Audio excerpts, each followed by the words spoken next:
Netfa Freeman here in the virtual studio. We have a very cutting-edge segment for you. Of course, all of our segments are not for the politically faint of heart. Last week, Niger opened its doors to voices from across Africa and beyond, a show of solidarity with the people of the Sahel as they face one of the region's most dynamic periods. From November 19th to the 21st, Niger's capital, Niamey, hosted the Conference in Solidarity with the People of Sahel, a three-day event dedicated to addressing the urgent struggles and aspirations of the Sahelian people. Here to speak with us about that, we have three dynamic guests, which I am very humbled and honored to have on the show. Two of them are no strangers to Voices with Vision. One of them, actually none of them are, but one of them has not been a direct guest. Their voice has been on here. Let me just say, Imani Umoja, he's with the PAIGC in Guinea-Bissau, and also the AAPRP, the All African People's Revolutionary Party, and WAPO, the West Africa People's Organization. WAPO is one of the organizations that hosted the conference along with the Pan Africanism Today, and also Inemesit Richardson, also with AAPRP, and then also the Thomas Sankara Center and African Stream, the media outlet African Stream, which you all have heard about. We've covered the attacks on African Stream on the show, and Tunde Osazua, who is on the Africa team of the Black Alliance for Peace. Welcome all comrades, welcome to Voices with Vision. Revolutionary greetings, our brother and comrade. We're happy to be with you today. Thank you so much for having me on. Thanks for having us. And I was hoping if we could start with you, Brother Imani, since you're belong to one of the convening organizations, to give us a little primer, the listeners, a backdrop on the conference, add to what my introduction about the conference and tell people what it is. Okay, very shortly, we want to tell our comrades that, organization is so important to us that if you look at our short history, you see that 50 years ago, you had what's called the Organization of Solidarity with the Peoples of Africa, Asia, and Latin America, OSPAL. But you also had the level of Africa, what was called CONCP, the Conference of Nationalist Organization of Portuguese Colonies, which was coordinating the armed struggle in Guinea-Bissau, Angola, Mozambique, and the political struggles in Saint Tome. But after independence, some of those organizations kind of faded away a little bit, not altogether. So there's been a recent attempt to revive that type of political organizing. So what was created is called the International Assembly of the People, in the Spanish, Assembly Internacional del Pueblo. It's kind of like an OSPAL. At the level of Africa, Pan Africanism Today was created to work with the IPA on the international level and Africa on the regional level. And then from there, we organized the West Africa People's Organization, WAPO, 2 years ago. So it's actually the initiative of the International People's Assembly to show its solidarity with the Alliance of Sahel States. So they asked WAPO, Pan Africanism Today and WAPO, particularly WAPO, to take the leadership in organizing the conference in Niger. So in Niger, we have an organization called the ORDN, the Revolutionary Organization for New Democracy, which is continuing the same struggle that the Swabo Party of Djibo Bakr used to do back in the 50s and 60s before the brutal French repression. So the dates were set as the 19th to the 21st, but we got the okay from the military regime in Niger, the National Council for the Salvation of the Patria, on the 2nd of November. So we don't have really like 2 weeks to really organize it. So it was very intense, but fortunately, most of our organizations are ready and waiting. So we got the organizations from the International People's Assembly, Pan Africanism Today, which is mainly based in Azania, South Africa, as well as the Socialist Party of Zambia, the Democratic Party of Guinea-Conakry, of the Democratic Revolution, African Revolution, the PDG, Sekou Touré, the PAIGC of Guinea-Bissau, the Communist Party of Benin, the Revolutionary Communist Party of Cote d'Ivoire, the All African People's Revolutionary Party, and there's a couple of more that's kind of slipping to me right now. But those some of the main organizations. Oh, I'm sorry, the Communist Party of Cuba, and the Simon Bolivar Institute of Venezuela, which is a part of the United Socialist Party of Venezuela, the PSUV. So you had a nice gathering of some of the younger revolutionaries, some of the most seasoned revolutionaries to exchange ideas and show its solidarity with the Alliance of Sahel States because we understand that the enemy will try to isolate them. And since they have taken initiative to kick out the French imperialists, and for the most part, the U.S. imperialists, we know that the enemy is going to be working 24 hours a day, 24 hours a day, 7 days a week. So we have to make sure that we show solidarity on the international level. At the same time, allow comrades who have less experience to learn from those who have more experience. So it was very beautiful. Mm-hmm. So it's great. And if each of you, when you give contributions to other questions, you are there at the conference, and if you can, fill out any of your experiences and how you felt about the conference, along with whatever specific question, it would be great. Now, Inem, I wanted to ask you about the Alliance of Sahel States, because and how it feeds into this conference, and I know that you actually are based in Burkina Faso. You also helped to host a fact-finding, another like kind of a fact-finding mission that came from, I don't know where people came from, maybe different ones that came to Burkina Faso, and maybe they went to all the states from, this would be prior to the conference. I think it was We Charge Colonialism was one of the, if you can talk about why it's important for those kind of expeditions or missions to have, along with this conference, what's being built here? What does it say about the state of our movement for liberation as African people? Yeah, I mean, I think that, I say this a lot and I really can't overstate it. I think that defending and supporting the Alliance of Sahel States is, I would argue, the most important struggle within the worldwide Pan-African movement of our time right now, of 2024 and going into 2025. Kwame Nkrumah was very clear about the need for us to defend and protect our liberated zones, and that's exactly what the AES is. So I attended the conference, the Solidarity Conference for the People of the Sahel. That was my second time in Niger this year. I can say that Niger is absolutely incredible. I actually want to shout out some of the Nigerian civil society grassroots organizations that were also involved in planning this event. So we have, for example, the Union of Nigerian Students. There's the Women Engaged for the Safeguarding of the Homeland, the Sentinel of the Homeland. There's just so many different organizations in Niger. It's a country that's extremely well organized. I mean, the masses. And as you mentioned, I was part of a delegation. I helped to co-lead it that traveled throughout the three countries, Mali, Burkina Faso, and Niger, earlier this year. And it was incredible for me, and it was incredible for the people who came in from the United States and Canada to be able to witness revolution in Africa during our time. There was a time of not so long ago when we used to talk about revolution as something that we were doing, for our children or our grandchildren, or, not something that we didn't necessarily think we would see certain strides during our lifetime that we are seeing. I want to say also, I think people will start to see, and they're already being diffused online, different clips of, snippets of things that were said during the conference. And I really want people to pay attention to what the people from Niger were saying. And I want people to keep in mind that, in my experience, the way the Nigerian people were talking at that conference is actually very typical and reflective of how people genuinely talk day to day on the streets of Niamey, and also Ouagadougou and Bamako, but I would say especially Niamey. So, I think what was unusual for me with the conference was that people were coming in from all over the world. I mean, it was my first time meeting people from Zambia and Kenya and out here in the Sahel. Unfortunately, Africa has some sort of, we're kind of regionalist. It's an infrastructure issue, a neo-colonial issue, but I never meet Zambians out here. So it was really cool to see okay, people are coming from all over Africa into Niamey, and then all over the world, as the other comrade Imani stated, from Venezuela and Cuba, and then we were all there coming from different places. So that was, to me, what was different. But what was the same was that revolutionary spirit is day to day in Niamey.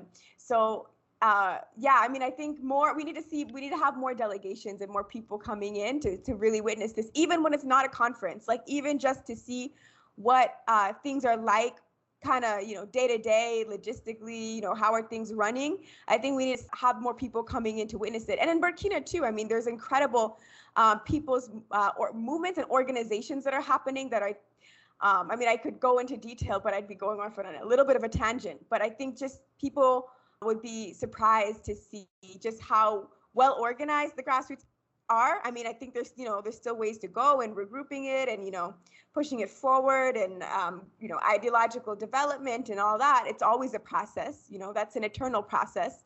But I think just to see the incredible changes that have happened in 2 years, I think other people should come and witness it. Well, let me ask, I want to do a follow-up question for you. On our show, Voice of Vision here, we're based in Washington, D.C., and we've covered the developments in West Africa, particularly around the formation of the lines of Sahel states, even before it was the AES and all of those things. But it always helps for anyone who's tuned in and listening for the first time, maybe, or didn't catch those shows, to give a little primer on that history, because a lot of people know there were military coups, and a lot of these officers who were trained in AFRICOM and the French Foreign Legion, and and right now you have even liberal dispositions, as ideological dispositions, throwing shade. That's the only term I'm thinking of, or casting doubt on the legitimacy of the projects taking place there. And this is not just for you, Inem. I think, Imani, you might have something to. But first, if you can give a little primer on that history, and as concise as you can, and then what you might have to say to those who denounce this or cast doubt on it as not being a legitimate people-centered project. I can respond. Okay. I don't know if Comrade Imani, you want to jump in, but I've had just the tremendous privilege of my lifetime to be living within the AES basically through its birth and its early development, and to be able to witness this historic process. It started with Mali. Mali was the first country to have a military coup, which brought the president Assimi Goïta to power. And I would say, within the context of the region, it was very clear some of the direction that Mali was headed in, even when on the international level, things were not as clear. I think people saw right away that the coup in Mali was about, here in the Sahel, the word of the day, that other than Pan Africanism, it's the other big word of the day, the term that people love to use is multipolarity. This idea that, we don't want to be dominated by just one single pole of the world, and that's usually here articulated as NATO, this NATO bloc that dominates and has dominated the world for, even before NATO existed. It's the same countries that have been, running the show for 400, 500 years now. And we saw very early on with the coup in Mali that Mali was looking at partnerships that were outside of that bloc, even some partnerships that are somewhat, you could say, antagonistic to that bloc. And then we saw pretty soon things like the expulsion of the French military. Burkina Faso was the second country to follow in that direction. And then immediately the rumors started around Niger, and people were like, when is it going to happen? And it finally did. And things moved pretty quickly from that point on. Niger has become the very first African country in history to expel U.S. Africa Command. So there's Eritrea that never signed the agreement to begin with. It's a U.S. military relationship, by the way. And Niger is the very first one that has signed the agreement and has broken with it. And Niger was not just like Niger was like a major ally of the U.S. Military, with the largest U.S. drone base on the African continent that has been closed, which was also the largest construction project in the U.S. Air Force's history, was that air base in Niger that they shut down. The CIA had its own secret drone base in northern Niger that they've been expelled. So we've seen incredible developments. And the three countries have created an anti-imperialist confederation, but they're very clear at the summit that created the confederation that their goal is to create a federation, meaning a federal Pan-African state. I hate to use the US as an example, I really do, but the United States is a federal government, so maybe that helps people understand. Brazil, Venezuela, Russia, these are all federal governments, Nigeria. So that can give you an idea when people talk about the creation of a Pan-African Federation, what they mean.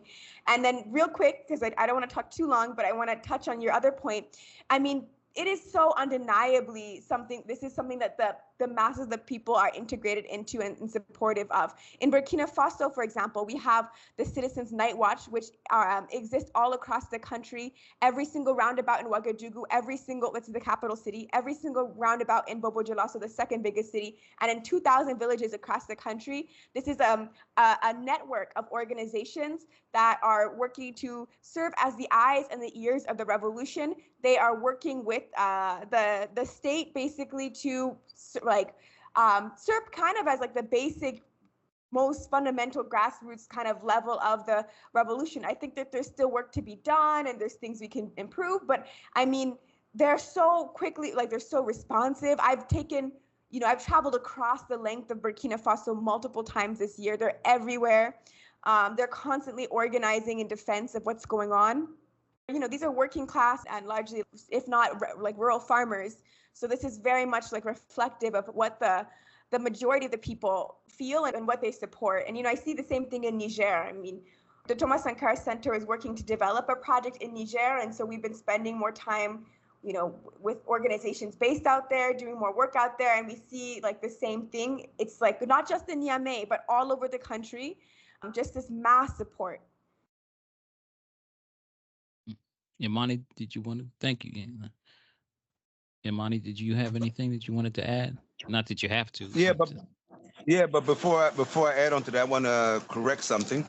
When I was talking about the organizations who represented, I forgot to mention that the Movement of Justice in Africa, Umoja, based in Liberia, was also represented, and the People's Democratic Party of South Korea was represented, as well as they work with the Worldwide Anti-Imperialist Platform, WAPO, which also...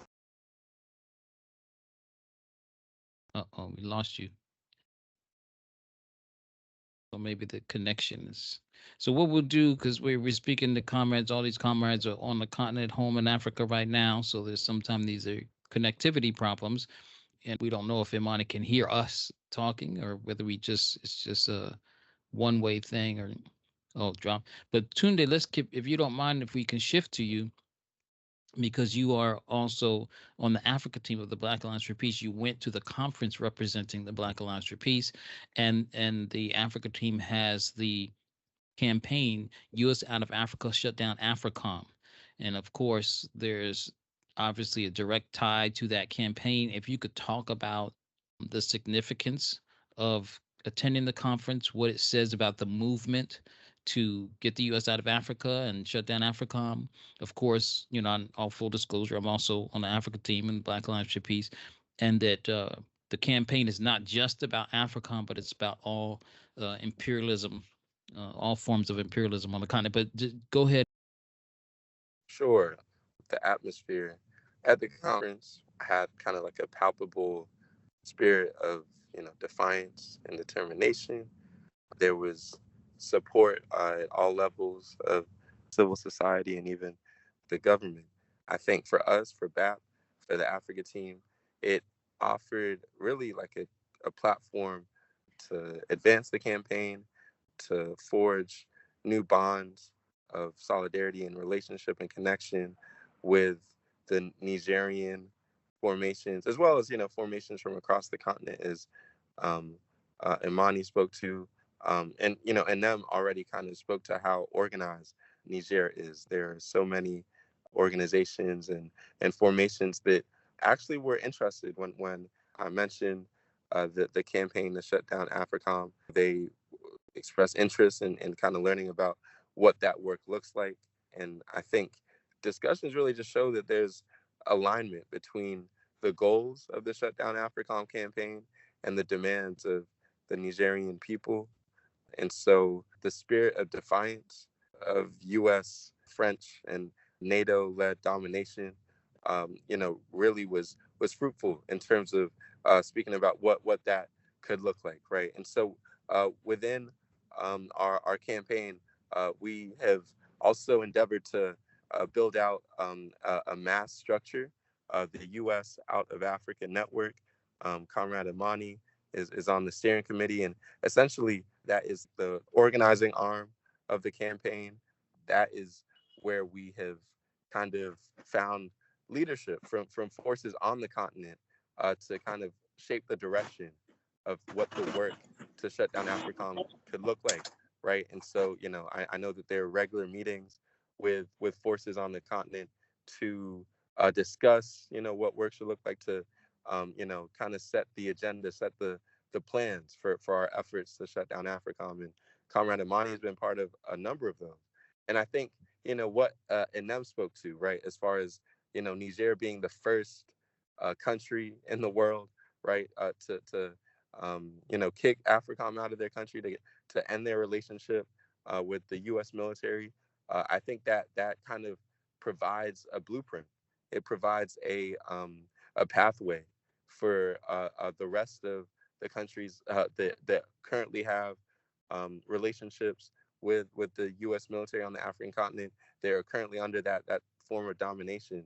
It kind of allows us to understand a pathway, right, to achieve our goals. And so for me, right, I think the work at the conference was very influential. I think it speaks to like our need to really continue to build these relationships that are kind of more nascent at the moment.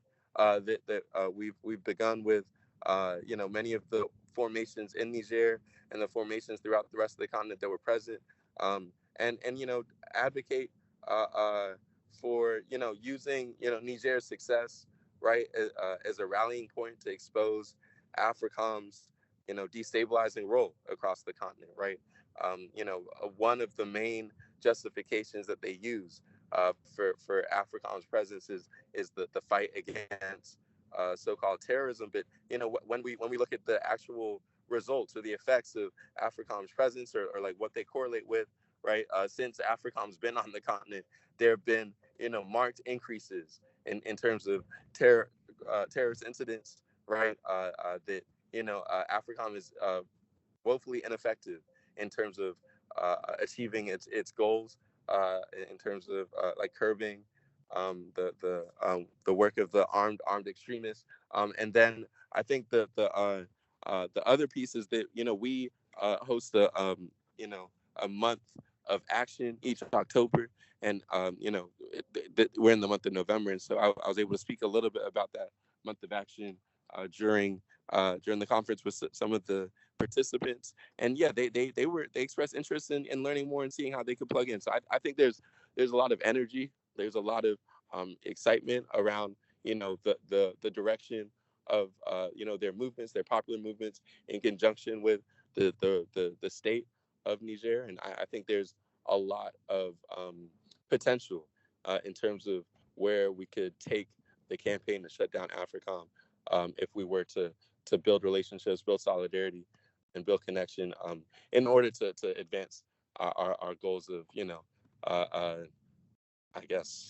liberation and sovereignty for the Nigerian people, for the Sahelian people, and beyond, right? I think I've been speaking about Niger, but there are obvious, like, Niger is part of this AES right alliance, right? And so I think that portends that we have to kind of incorporate our or like build relationships beyond Niger as well, into Mali and into Burkina Faso, be even more effective.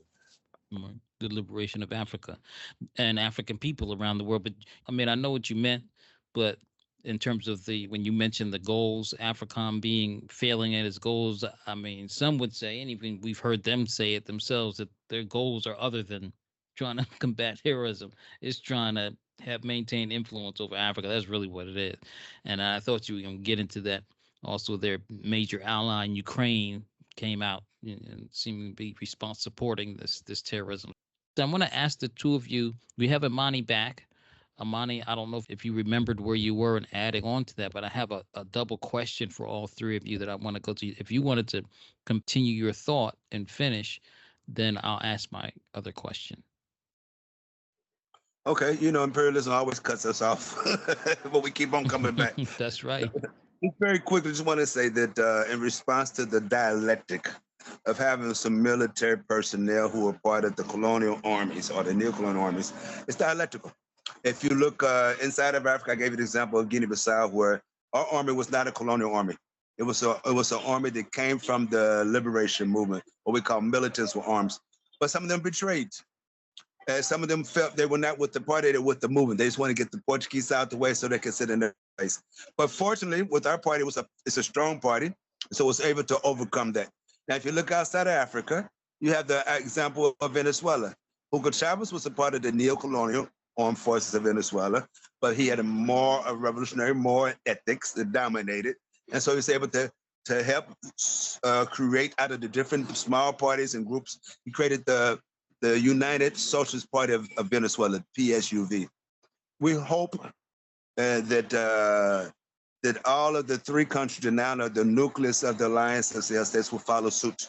We're very interested when we hear Comrade Inem mention the role of what is like a CDR, the Committees for Defense of the Revolution in Burkina Faso, something that existed during the time when Thomas Sankara was in the leadership from 83 to 87 before he was assassinated by a traitor of the armed forces, Blaise Compaoré. We hope that in each of these areas that they will follow that revolutionary law. That the essence of power is the people. Everything must be based upon it. It's not just a saying. It's not just rhetoric. It's a scientific fact. If you look at the success of revolutions like in Cuba, it's because they organize with the people. Everything starts with the people. The conceptions with the people. The decisions are made by the people. Decisions implemented by the people. So it's the people defend the revolution because the people embrace the revolution. Same thing in Venezuela now. So to the extent that the initiatives that have taken place in the Alliance of Sahel States, to the extent that they are merged, are wedded with the people, is to the extent they will have success to defend all the imperialist intrigues, all the imperialist attacks, because the imperialists are not going to stop. We want to correctly say that coups are also not just coups. They are progressive popular coups that are supported from below, like the one we are celebrating today. And they are coups that are imposed by imperialism to continue subjugating and dominating people. So we cannot just lump up coups as if they're all coups, because the United States and French will only support coups if it is to rob the country. So nobody should say that the Nigerian people are not democratic, because democracy is the rule of majority, not the rule of minority. So we can say that Nigerian today is more democratic than it was before the coup, because now we have a truly government supported from below by the majority to implement a popular initiative to remove people from, poverty.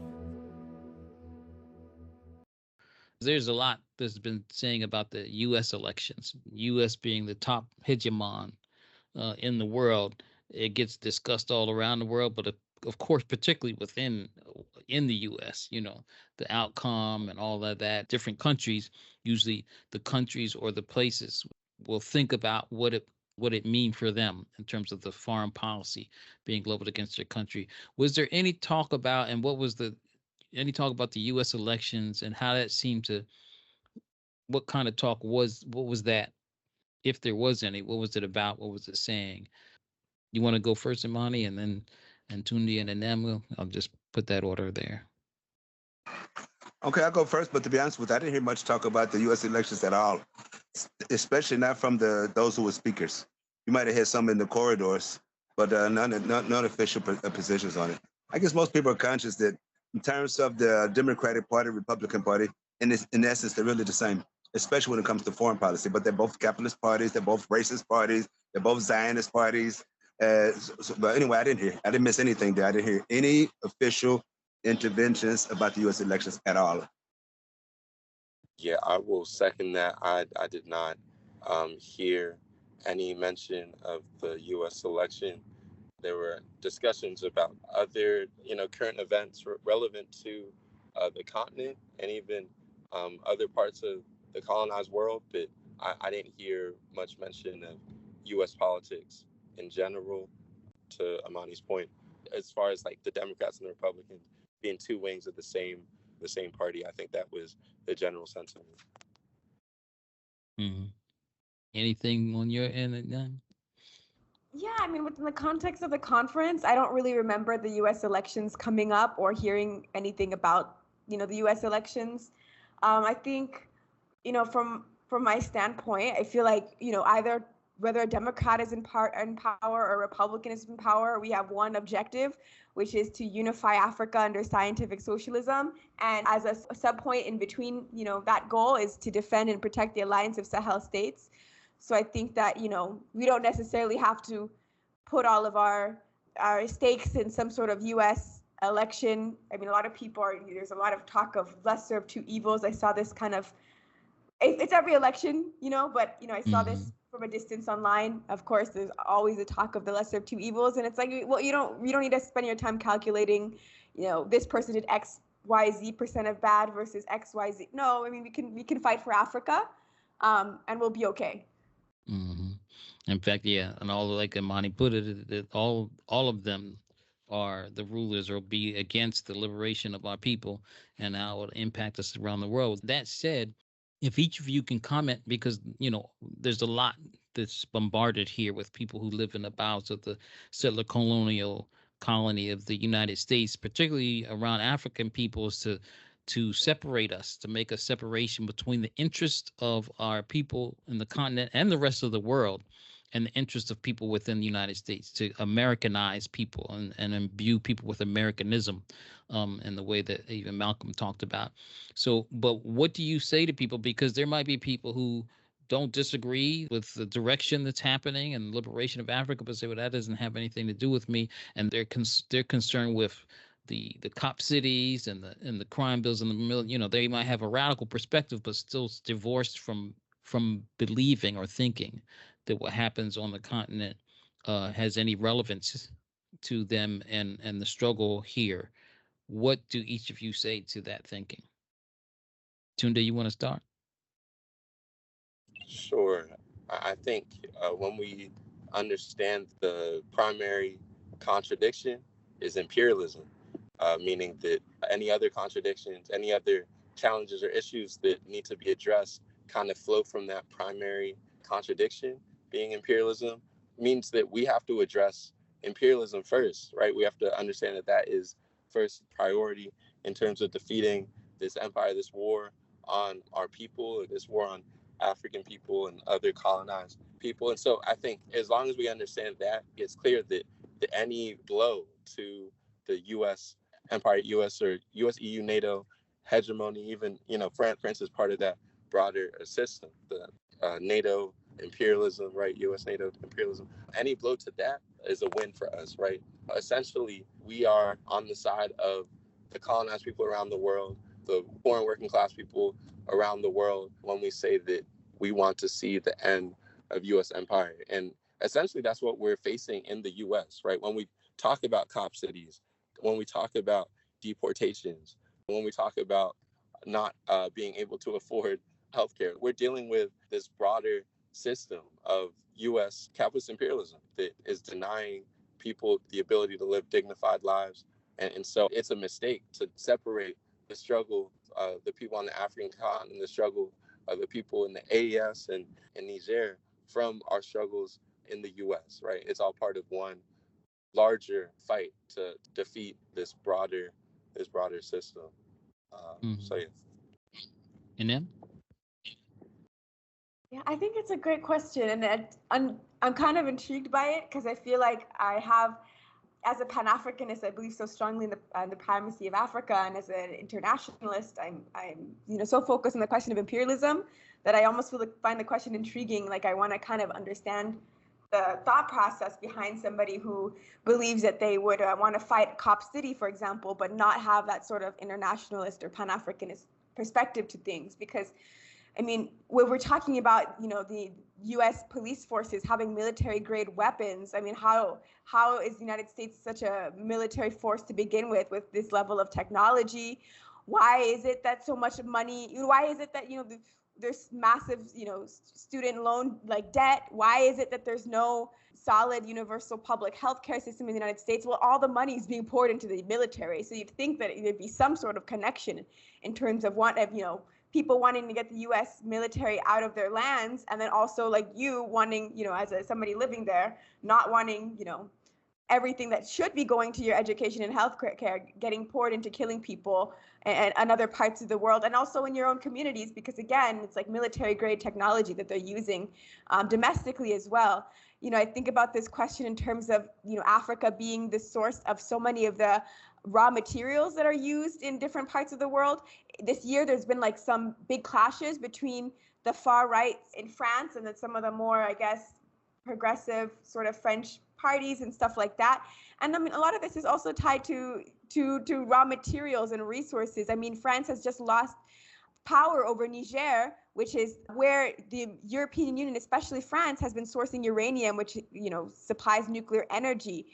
So, I mean, it's the same thing in the United States when we talk about how some of these things are developed, these technologies are developed. So there's an impact, obviously, on U.S. domestic policy. And just a final word to wrap it up, there's increasing questions about de-dollarization around the world. I don't get how we're going to look at, U.S. politics domestically and then not look at what's happening on an international level and think that there's a connection. Mm-hmm. Imani, real quick, I have one more complex question. So if you can, and we're running out of time, but go ahead, Imani, if you have some weigh in on this, and then I'll ask my last question.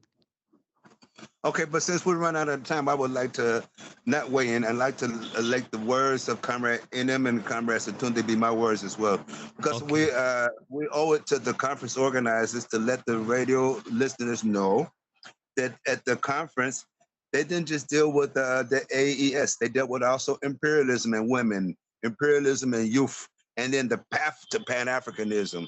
And with the path to Pan-Africanism, I can almost say that there was a unanimous opinion on what the correct path is.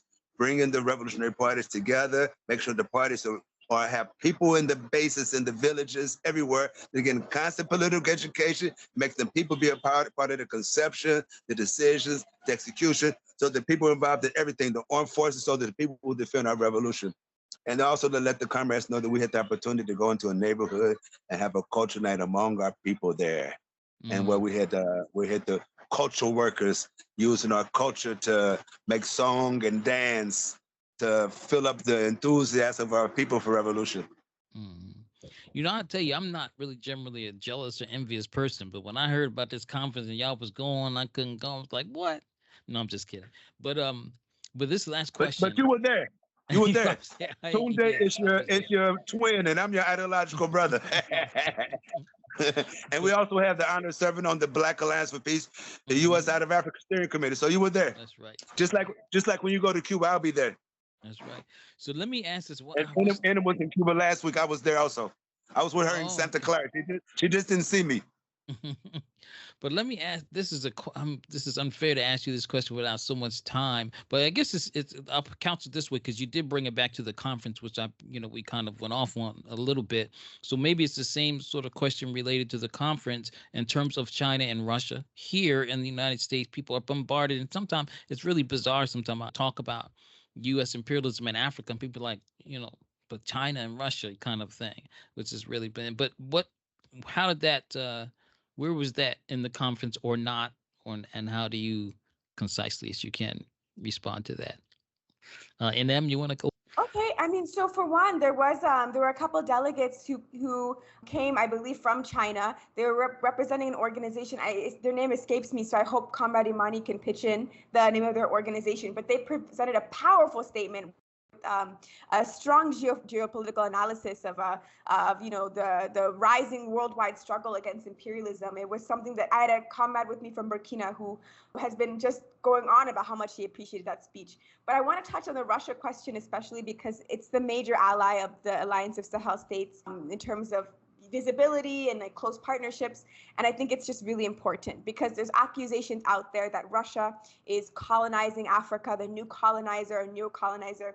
And I think this is a really great opportunity to clarify what colonialism or neo-colonialism is.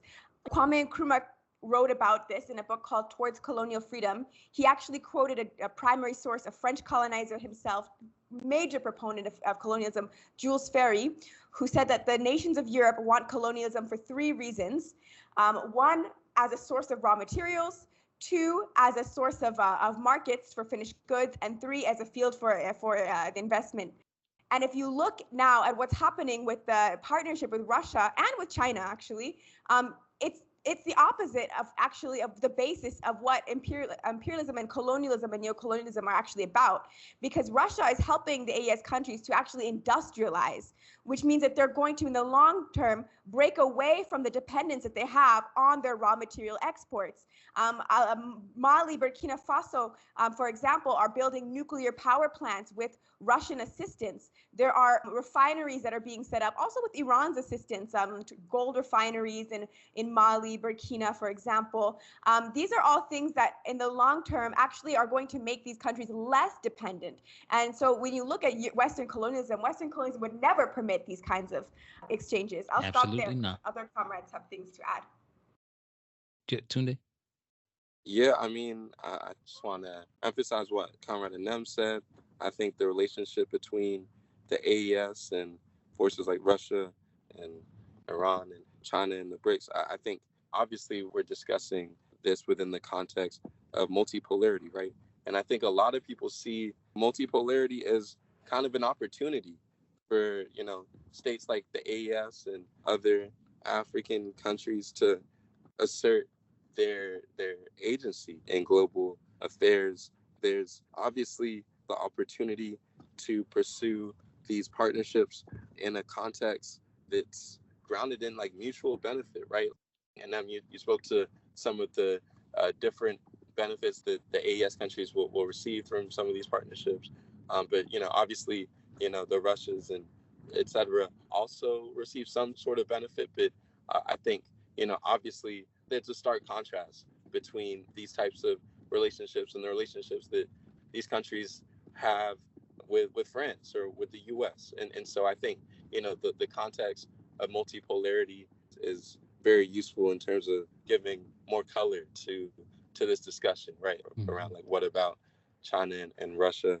For us to truly see the possibility for these partnerships to allow the local economies to develop and infrastructure that is useful to the people of the AES to be put in place. I think the multipolarity framework is really useful to understand that, compared to the dependency framework, or maybe dependency is the wrong word, but the ways in which these previous relationships with the France and the US have made these countries dependent. They're parasitic relationship. Imani? Yeah, I want to make it plain and clear that anybody who thinks that they think that Russia and China dominate Africa has at best a historical analysis. At worst, they have social and mental problems. They haven't studied at all the relationship between Africa and the People's Republic of China has been positive, overwhelmingly positive. The relationship with the USSR, what it's called now the ex-USSR, has been overwhelmingly positive, as well as our relationship with Cuba. Out of 100%, I can doubt if there's even like less than 1% that's been negative. Same thing with the Venezuela, the Bolivarian Revolution of Venezuela. And we would like to go further, not just to have partnerships at the level of the states, to have projects like, for example, in the area of industrialization, infrastructure. We'll go even further. We just make sure we tighten up our relations with the parties. The Communist Party of Cuba in the area of ideological and political training, with the United Socialist Party of Venezuela in the area of ideological and political training, exchanges, and with the many ideological schools that exist in China, and even what they call the Mwalimu Julius Nyerere Leadership School based in Tanzania, for all the Southern Africa, what they call former liberation movements, where they have their training school that the Communist Party of China helped build. We want to increase this. Thank you. You all, I started off with we were going to do this as a short interview, but we got carried away. Y'all are terrific, and I wish we could go longer, but time escapes us. I would add to this last question, if I can chime in myself on my own question, is that people need to also, when they have these perceptions about the relationships between Africa and these other, like for China and Russia, the United States works overtime to inject a narrative on the world and put it out there on the world, and they have propaganda outlets and means of psyops and all of that. And so when people have these perceptions, they have to be able to explain what distinguishes your perception and your sources of information from the sources that the enemy puts out, because they're out there, and you got to know that your source of information doesn't come from that enemy information. But anyway, so thank you all for being on Voice with Vision. This has been a terrific discussion, and we look forward to having you all back. We state these facts only to let you know that those of us who are revolutionary, Pan-Africanists, is not because we love revolution. It is historically determined, and we have no alternative but to follow history and to use history for the benefit of our people. Power to the people.